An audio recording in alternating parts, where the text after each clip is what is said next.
इन सन 2014 से लेकर अब तक सरकार के कुछ बड़े वादे थे जहां पर सरकार फेल हो गई। Black money.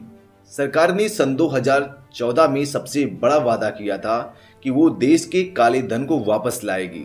हर नागरिक के खाते में 15 लाख रुपए आना।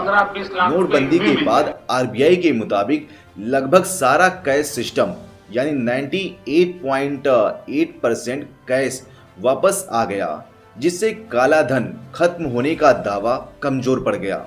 बेरोजगारी। सरकार ने वादा किया था कि हर साल 2 करोड़ नौकरियां दी जाएंगी, लेकिन ये नौकरी का वादा भी फेल साबित हुआ। एक डेटा के मुताबिक पिछले कुछ सालों में बेरोजगारी की दर अपने पीक पर है। किसानों की आमदनी।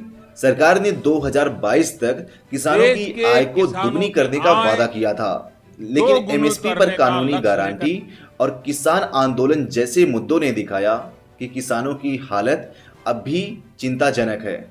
नमामि गंगे। गंगा को पूरी तरह से साफ करने के लिए करोड़ों रुपए खर्च किए गए, लेकिन रिपोर्ट बताती है कि गंगा नदी का पॉल्यूशन लेवल अभी तक कई जगह पर अपने तय मानकों से ऊपर है।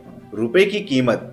2014 से पहले बीजेपी सरकार ने डॉलर के मुकाबले रुपए की गिरती कीमतों पर कड़ी आलोचना की। ऐसे नहीं होता मित्रों, मैं शासन में बैठा हूं, मुझे मालूम है इस प्रकार से रुपया इतनी तेजी से गिर नहीं सकता। अरे ये नेपाल का रुपया नहीं गिरता है, बांग्लादेश की करेंसी नहीं गिरती है, पाकिस्तान की करेंसी नहीं गिरती, श्रीलंका की करेंसी नहीं गिरती। क्या कारण है हिंदुस्तान का रुपया पतला होता जा? लेकिन आप खुद ही देखो, 1998 में एक डॉलर की कीमत 40 रुपए और 2014 में एक डॉलर की कीमत 60 रुपए। इन 16 सालों में लगभग 20 रुपया बढ़ा। लेकिन जब आप 2014 से लेकर अब तक यानी एक डॉलर की कीमत लगभग 92 रुपए है, तब तक आप देखेंगे तो लगभग इन 12 सालों में 32 रुपए बढ़ा है। अब आप बताओ, 16 सालों में 20 रुपए और 12 सालों में 32 रुपए बढ़ना।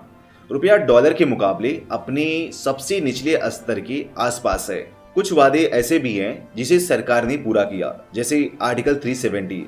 सरकार का पुराने वादों में से एक था आर्टिकल 370 को हटाना, जिसे सन 2019 में पूरा किया।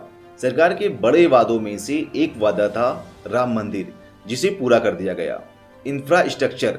नितिन गडकरी के नेतृत्व में नेशनल हाईवे बनाने की रफ्तार में कई गुना बढ़ोतरी हुई है। Digital India and welfare scheme. Direct benefit transfer के जरिए गरीबों तक डायरेक्ट पैसा पहुंचना। उज्ज्वला योजना और स्वच्छ भारत अभियान में सरकार ने बड़े पैमाने पर